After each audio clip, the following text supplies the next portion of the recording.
There are drastically different views on this security law in China versus in Hong Kong and Western countries. In its editorial today, the China Daily writes that reports about this legislation are like, quote, a testing kit for an anti-Beijing virus. The paper says that those who find the news comforting have Hong Kong's, quote, stability, prosperity, and rule of law in their hearts, and, quote, those who speak ill of it mostly have an axe to grind when it comes to the Chinese mainland.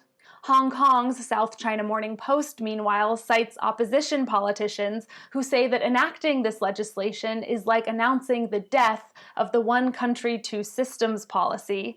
There are expectations it will kick off another round of pro-democracy protests.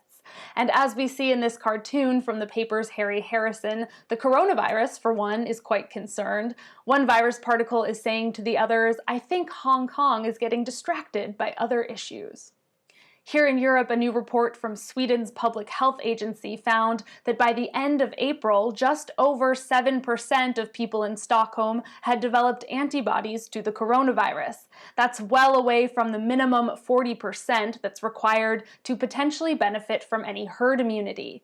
The Guardian writes that it adds to concerns about the Swedish government's laissez faire strategy in combating the virus.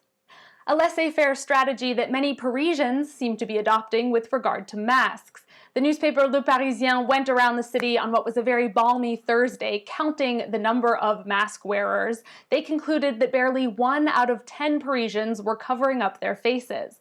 One person who was wearing a mask told the paper they were surprised. They said everybody in France was clamoring for access to masks. Now that they have them, they're not wearing them.